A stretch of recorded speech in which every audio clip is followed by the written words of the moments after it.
తెలంగాణలో మొట్టమొదటి factory outlet Mukunda jewellers త్వరలో జూబ్లీహిల్స్ లో గ్రాండ్ ఓపెనింగ్. అన్ని బంగారు ఆభరణాలపై VA 2-12% మాత్రమే. త్వరపడండి.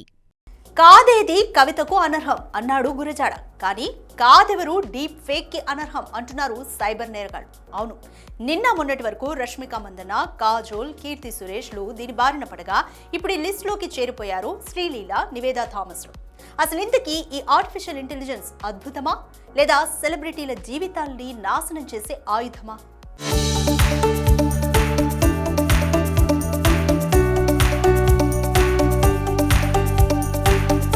బాత్రూమ్ సెల్ఫీలట, టవల్తో అద్దం ముందు ఫోజులట.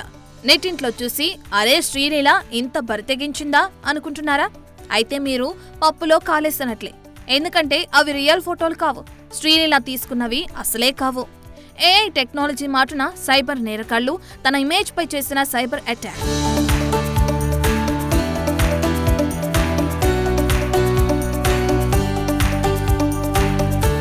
ఇక హీరోయిన్ కష్టపడి తెచ్చుకున్న ఇమేజ్ ఒక్క బటన్ క్లిక్ తో డ్యామేజ్ అయిపోయింది.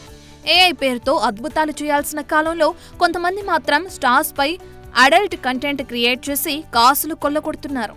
ఒక్క శ్రీలీలనో లేదంటే నివేదా థామసో కాదు, అమితాబ్ బచ్చన్, రజనీకాంత్, ఐశ్వర్య రాయ్, చిరు, రష్మిక, నాగ్, తారక్ అంతా AIతో సఫర్ అవుతున్న వాళ్లే.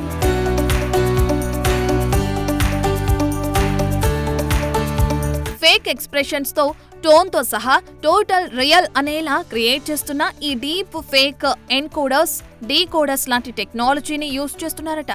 ఇలా ఈ డీకోడర్ టెక్నాలజీ ఎంతలా అడ్వాన్స్ అయిందంటే దాన్ని అది ఫేక్ అని ఎవరూ ఒప్పుకోని పరిస్థితి.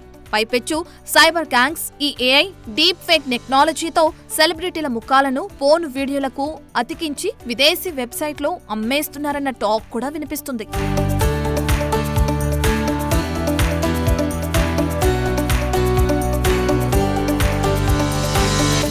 ఏదేమైనా ప్రపంచాన్ని ముందుకు నడిపించాల్సిన టెక్నాలజీ ఇప్పుడు మనిషి బుద్ధిని వెనక్కి లాగేస్తుందన్న మాట.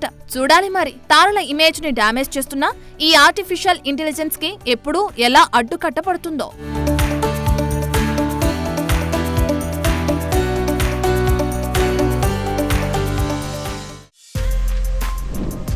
For more videos like this, subscribe Big TV channel.